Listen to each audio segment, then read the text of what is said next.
Au cœur de la vallée Moselle, Namur a pu grandir au confluent de deux fleuves capitaux pour son développement économique, la Sambre et la Meuse. Le choix de cette localisation topographique permettra à l'occupation humaine de se développer de manière privilégiée à l'ombre du promontoire rocheux, sorte d'éperon barré. L'hospice Saint-Gilles, situé dans le quartier du Grognon, autrefois bâti, fut installé à proximité du confluent. Il prend place entre le rocher fortifié, depuis le Moyen-Âge, par le château des Comtes et la Meuse.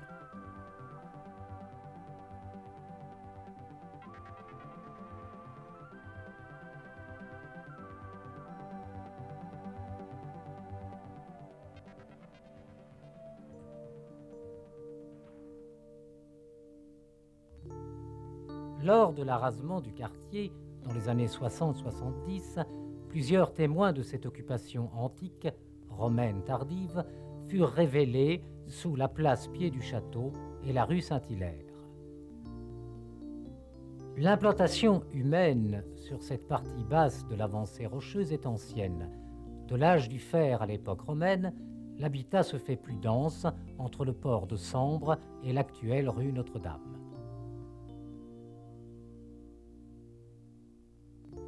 Tandis que la bourgade romaine, le Vicus, s'étendait depuis le 1er siècle de notre ère au nord de la Sambre, le port du Grognon et ses abords virent leur fréquentation augmenter vers les 3e et 4e siècles. La chapelle Saint-Hilaire et l'église Notre-Dame sont, par la suite, des indices non négligeables d'une continuité d'occupation en ces lieux. L'hospice Saint-Gilles, bâtiment classé mais laissé à l'abandon pendant 20 ans, se voit maintenant restauré afin d'abriter l'exécutif régional wallon dès 1992. Après 2 ans de travaux de rénovation, sa nouvelle double fonction d'espace, à la fois culturelle et politique, ne pourra jamais effacer les souvenirs fixés dans ses murs.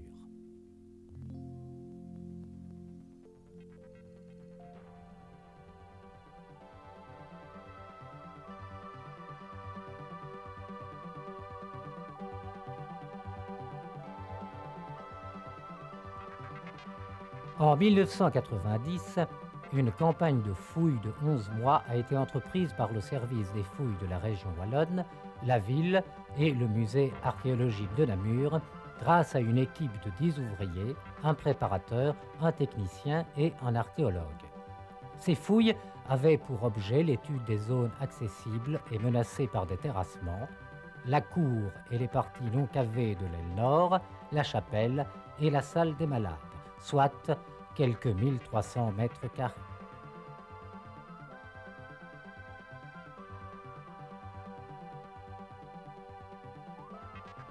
Le bâtiment actuellement visible est le fruit d'une évolution architecturale lente et intéressante que l'on peut résumer en 4 phases.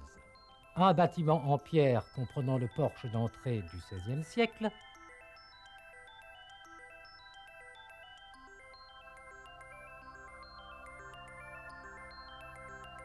l'aile est et la chapelle érigée en 1667-1668,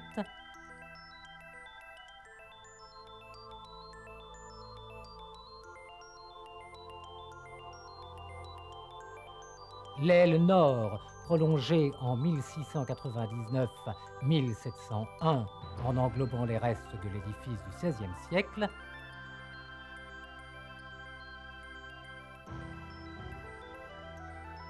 l'aile occidentale terminée en 1724.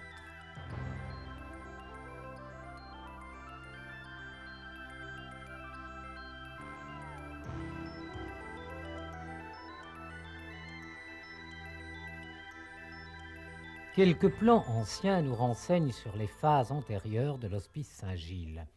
Celui-ci, daté de 1695, présente une aile centrale perpendiculaire à la Meuse. Les fouilles permettent à présent de l'identifier au bâtiment médiéval cité pour la première fois en 1229.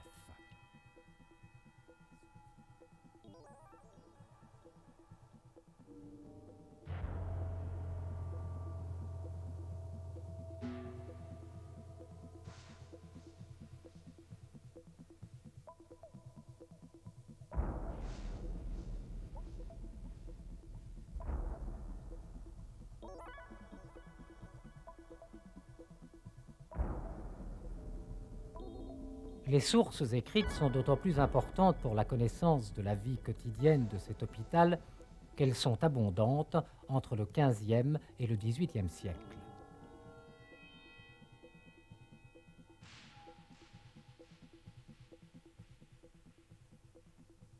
Du XVIIIe siècle, le plan en relief de Namur, réalisé d'après le lever de l'archer d'Auboncourt en 1749, livre un état de l'hospice tel qu'on le connaît encore aujourd'hui avec sa cour pavée.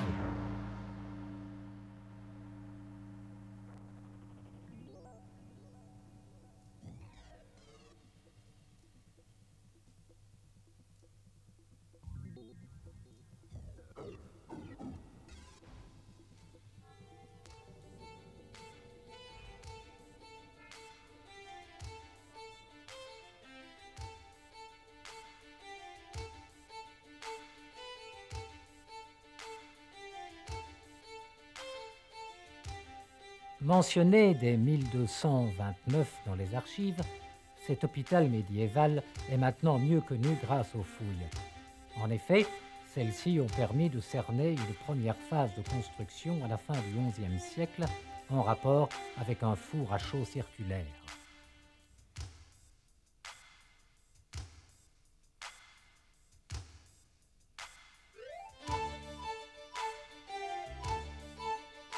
La destruction de cet ensemble, maintes fois remanié, peut être datée des années 1699-1701, faisant place à la cour ainsi nivelée. L'espace médiéval, délimité par des murs en gros appareils d'1,40 m d'épaisseur, fut aménagé pendant ces 5 siècles. Piliers carrés, englobés au début du XVIe siècle dans des murs de refend. De gros piliers soutenaient alors les sommiers d'un plafond plat en bois. Des XVIe, XVIIe siècles, également, datent les réfections du mur pignon avec une belle porte en plein cintre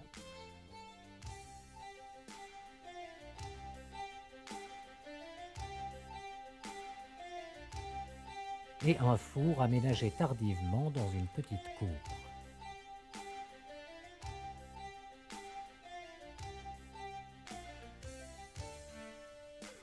Dans cette petite cour s'est constitué en 1699 le dépotoir découvert lors des fouilles.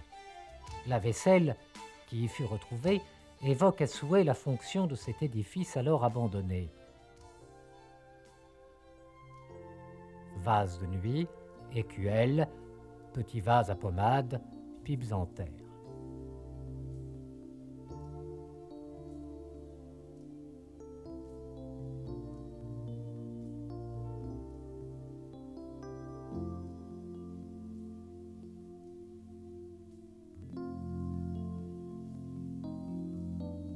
Quelques éléments architectoniques provenant de cheminées, de voûtes ou de fenêtres faisaient partie de ce remblai.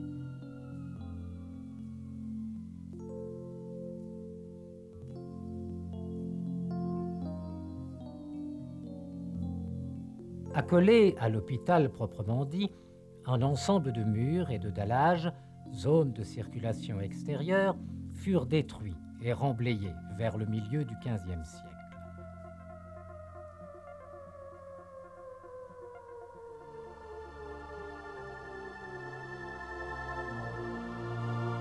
Cet espace, de même que l'emplacement de l'angle nord du bâtiment actuel, fut occupé au XVIe et début XVIIe siècle par le cimetière de l'hôpital.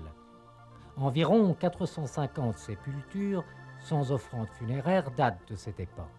Les inhumations en pleine terre sont le plus souvent sans cercueil.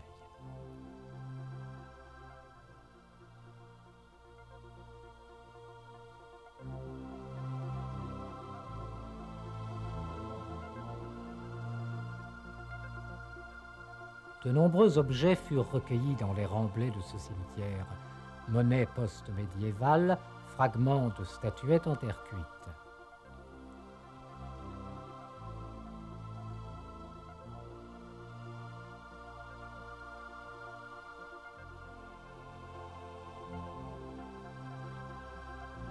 également dans les couches de destruction des édifices antérieurs, têtes de chenets en terre cuite à figuration humaine du XVe siècle, céramique glacurée ou engrais de Siegburg du milieu de ce siècle.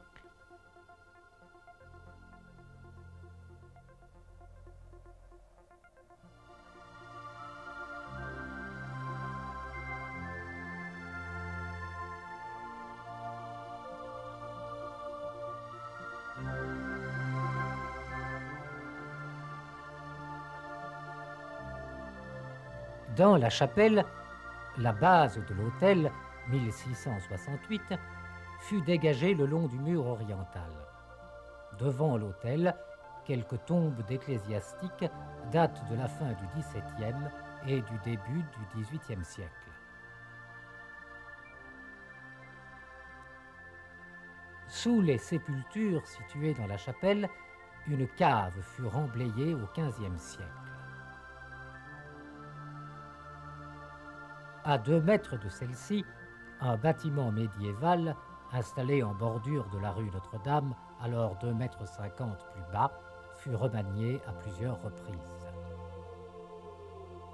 Un beau pavement du XIVe siècle présente un décor géométrique. Les carreaux de terre cuite vernissés sont parfois ornés de quintefeuilles, lisses, griffons.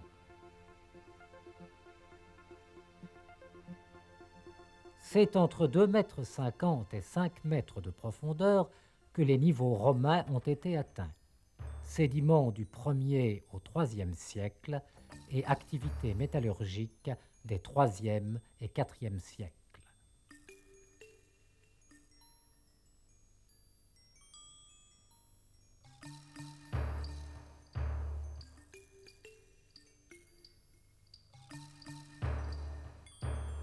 Sous la salle des malades, installée dans l'aile est, furent retrouvés, sous 4 mètres de sépulture des 16e et 17e siècles, les niveaux romains tardifs.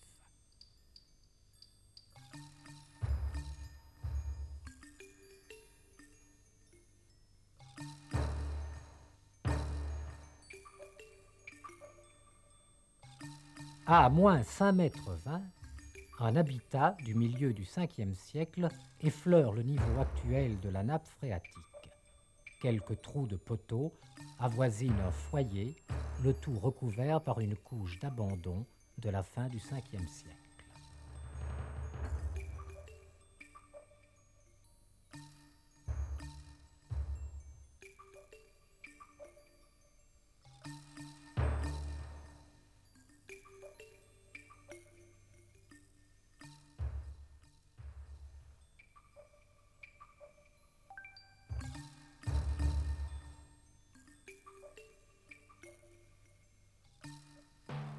Les objets découverts dans ce niveau romain tardif sont très abondants et d'un rare intérêt. À plus de 200 monnaies étaient mêlés des fragments de moules en terre cuite ayant servi à fabriquer des fibules, sortes de broches ou d'épingles. Quelques objets de parure étaient parsemés sur un sol d'argile vieux de 1500 ans. Épingles en bronze, pinces à épiler, ferrets de ceinture.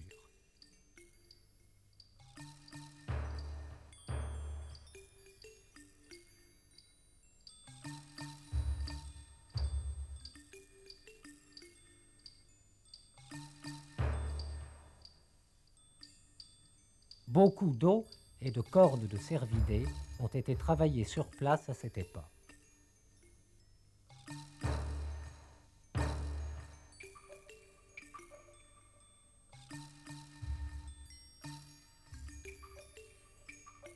Des fragments de vases en terre sigillés d'argone, décorés à la molette et en céramique commune, jonchaient le sol, ainsi que de nombreuses tuiles estampées.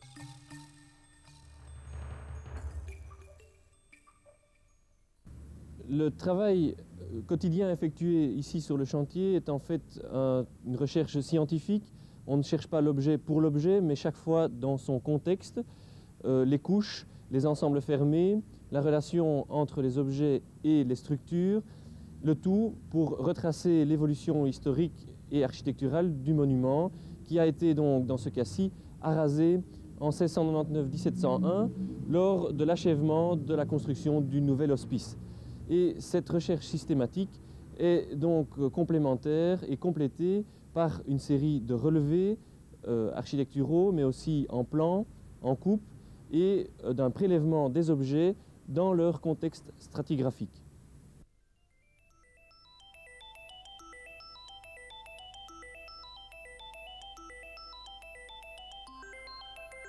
Les techniques utilisées par l'archéologie moderne sont multiples, complexes et interdisciplinaires. Les relevés des vestiges sur le chantier sont aussi minutieusement effectués que le prélèvement des objets eux-mêmes. Levées topographiques, photos, dessins, études de la stratigraphie concernant la succession des couches.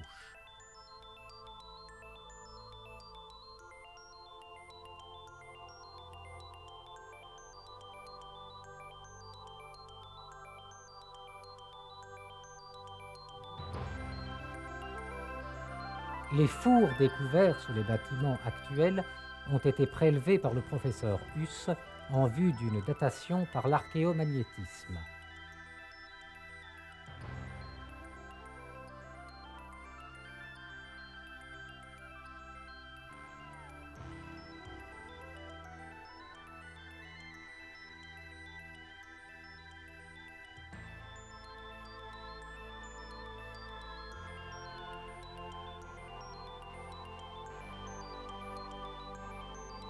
Elle permettra, en calculant l'orientation du champ magnétique terrestre de l'époque et sa variation jusqu'à la nôtre, de confirmer ou de préciser les datations proposées par les objets découverts en place.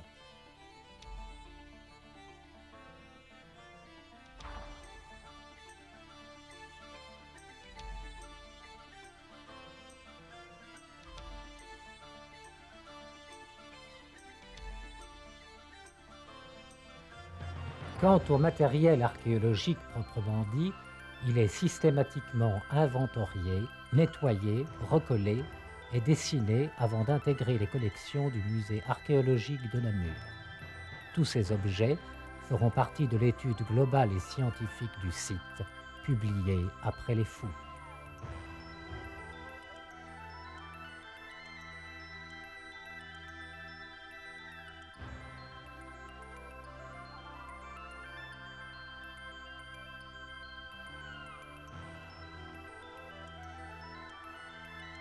La fouille du sous-sol de l'hospice Saint-Gilles a permis de dévoiler une grande partie des origines du grognon en faisant remonter dans ce secteur son occupation au 1er siècle de notre ère.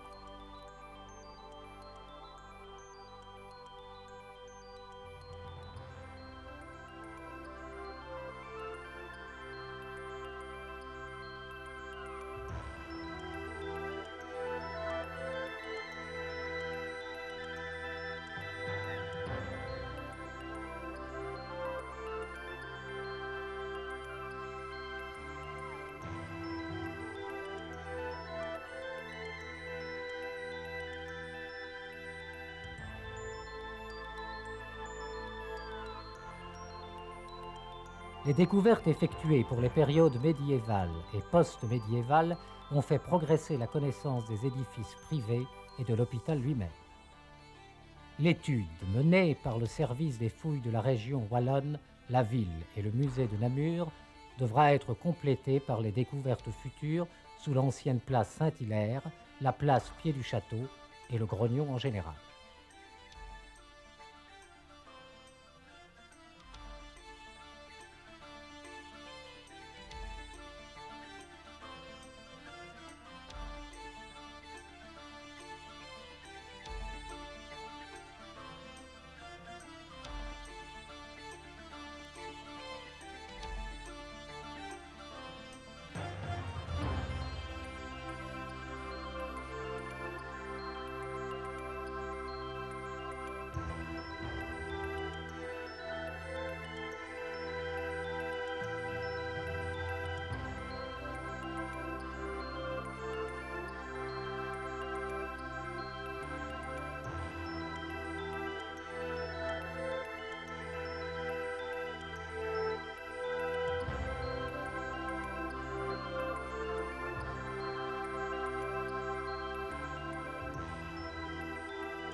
En attendant, la plupart de ces vestiges furent préservés et intégrés à l'édifice restauré grâce à une étroite collaboration entre toutes les parties concernées, archéologues, historiens d'art, architectes, ingénieurs et décideurs politiques. Soutenus par une prise de conscience et de position de l'exécutif régional wallon, en révélant au public les racines profondes et anciennes de son passé.